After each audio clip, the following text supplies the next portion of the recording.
Here are 15 stories of notably foolish criminals from Alaska.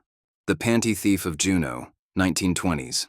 In the mid-1920s, specifically around late evening hours in Juneau's residential neighborhoods, an unidentified serial thief targeted women's undergarments drying on outdoor clotheslines. Operating under the cover of night, he was spotted by vigilant residents who had organized informal watches after repeated complaints. On one occasion, approximately 10 p.m. in a dimly lit alley near Front Street, he was caught fumbling with a laundry basket, leading to his immediate arrest by local constables.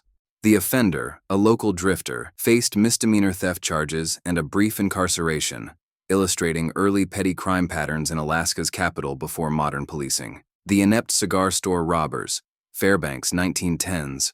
Early one morning in the 1910s, around 6 a.m. before dawn on a cold Fairbanks day, Luis Perez and Ralph Ruiz attempted to burgle a closed cigar shop on Cushman Street. They drilled through the door and entered undetected initially, securing $15 from the register but struggling with a 500-pound locked safe. Their noisy efforts left obvious tracks in the snow outside. Within minutes, alerted by a passing patrolman, Officer Al Forsyth followed the trail to a nearby cabin at approximately 6:30 a.m., where he apprehended the pair without resistance. Both were charged with burglary. Perez also faced additional theft counts for a stolen coat, resulting in short prison terms and highlighting the perils of leaving evidence in Alaska's snowy terrain. The failed safe crackers, Anchorage area, 1950s. In the 1950s, during a winter night around midnight near Anchorage's outskirts, two unidentified burglars broke into a remote cabin believed to house valuables. They targeted a safe but abandoned it unopened due to its weight, fleeing on foot through deep snow. Their footprints led directly to a nearby hideout, where state troopers arrested them by 2 a.m. after a tip from a neighbor. Charged with attempted theft, the duo's case exemplified how Alaska's winter conditions turned minor oversights into clear paths for law enforcement, leading to convictions and community restitution. The Giant Cabbage Heist, Anchorage, 1950s.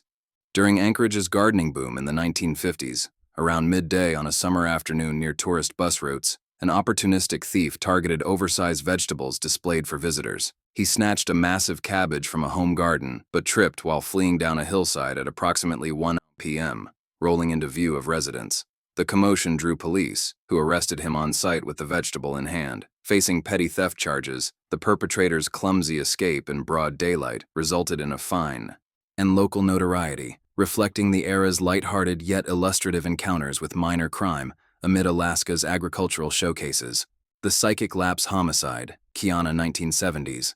In the remote village of Kiana during the 1970s, around evening hours in a family dwelling, a man named Johnson fatally assaulted a relative amid a domestic dispute. Questioned by village officers the following morning at about 9 a.m., he claimed a psychic lapse caused the act, an excuse that unraveled under scrutiny. Confessing fully by noon, he was charged with manslaughter and sentenced to 4 years in prison. The case, investigated amid harsh Arctic conditions that delayed external support, raised concerns about justice disparities in rural Alaska, where the offender's implausible defense hastened his conviction.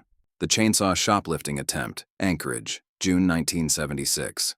On a weekday afternoon in June 1976, around 3 p.m. at a Fred Meyer store in Anchorage, Robert Hansen attempted to steal a chainsaw by concealing it under his coat. An alarm triggered as he neared the exit, prompting a failed dash through a window he couldn't pry open quickly. Store security detained him by 3:10 p.m., leading to his arrest on larceny charges. Sentenced initially to 5 years, later reduced, Hansen's amateurish effort, lacking any evasion plan, foreshadowed his later, more notorious activities and underscored retail security's role in curbing opportunistic thefts. The Vampire Biter of Dutch Harbor, Unalaska, 2010s. In the isolated fishing community of Unalaska during the 2010s, late one night around 11 p.m. outside a bar, a heavily intoxicated local man assaulted a pedestrian by biting his arm while ranting about eternal life. Mistaken for a vampire by witnesses, he was subdued by bystanders and arrested by police arriving at midnight. Charged with disorderly conduct and assault, the incident stemmed from alcohol-fueled delusion, resulting in a short detention. Unalaska's police blotter frequently noted such bizarre, alcohol-related disturbances, which comprised nearly 90% of calls in the remote port. The Taxi Urinator, Unalaska. Ongoing 2010s incidents. A recurring issue in Unalaska's fishing town during the 2010s involved intoxicated individuals targeting taxis. One notable case occurred around 2 a.m. on a foggy night, when a man, denied a ride, urinated on a cab's hood while yelling profanities directly in front of a patrolling cruiser. Officers arrested him immediately for disorderly conduct. He bizarrely claimed it was territorial marking, leading to a night in custody and a fine. This episode, part of a pattern in the isolated community, highlighted enforcement challenges in Alaska's Aleutian outposts, where alcohol exacerbates minor infractions into easy arrests. The bootlegger officer's assault. Selawik, 2010s. In the remote village of Selawik during the 2010s, around midnight in a community building, a village police officer with a prior bootlegging conviction sexually assaulted a minor while on duty. Despite his record, hired due to applicant shortages, he was reported by witnesses the next morning at 8 a.m., leading to his arrest by state troopers flown in by 10 a.m. Charged with assault, he was terminated and faced felony counts, exposing systemic hiring vulnerabilities in Alaska's rural areas, where isolation demands unconventional staffing but invites accountability lapses. The Bearsuit Harasser, Chilkoot River, August 2015. On a summer afternoon in August 2015, around 4:00 p.m. along the Chilkoot River near Haines, an unidentified man in a fairly realistic bear costume approached and harassed actual bears, startling wildlife and drawing reports from hikers. Anchorage Area Police, alerted by 5:00 p.m., searched the remote site but identified him via witness descriptions. He was located and cited for wildlife disturbance by evening. The bizarre disguise failed to conceal his unnatural movements, turning a misguided prank into a quick enforcement action amid Alaska's protected natural areas. The bank robber's money count, Anchorage, May 2015. At approximately 4 p.m. on a Tuesday in May 2015, Michael Gale Nash robbed the First National Bank of Alaska in Anchorage, fleeing with $400 in a bag. Overconfident, he paused outside around 4:05 p.m. to count his haul, drawing attention from passers-by who alerted police. Troopers apprehended him blocks away by 4:15 p.m., leading to robbery charges and a prison sentence. Nash's public gloating in a high-traffic urban area exemplified how visibility undermines quick getaways in Alaska's limited road network. The mid-flight smoker, Ketchikan to Juneau Flight 2023. During an Alaska Airlines flight from Ketchikan to Juneau on a morning in 2023 around 10 a.m. mid-journey at 30,000 feet passenger, Eric Bruns, 42, refused seating, smuggled and lit a cigarette, and disrupted others while intoxicated from onboard alcohol.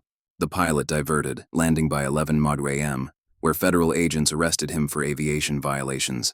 Charged federally, Bruns' disregard for aircraft rules, confined space offering no escape, resulted in detention, highlighting FAA enforcement in Alaska's vital air travel corridors. The airplane seat groper, Seattle to Anchorage Flight 2023. On an evening Alaska Airlines flight from Seattle to Anchorage in 2023, around 8 p.m., Adam Seymour, 37, made unwanted advances and groped a female passenger. His slurred behavior captured on witness videos. Crew intervened by 8:15 p.m., detaining him until landing at approximately 10 p.m., when Anchorage police arrested him for assault. Federal charges followed, with the enclosed cabin environment ensuring no evasion, underscoring passenger safety protocols in long-haul Alaskan routes. The Wrong Man Trooper Assault, Kenai Peninsula, May 24, 2024. At around 5 p.m. on May 24, 2024, in a Kenai park, Alaska State Troopers Sergeant Joseph Miller and Jason Woodruff, pursuing a minor warrant suspect, mistakenly targeted Bentika's vehicle. Without confirming identity, they shattered the window, deployed pepper spray and a taser by 5:05 p.m., and unleashed a K9 that bit Tika repeatedly until 5:10 p.m.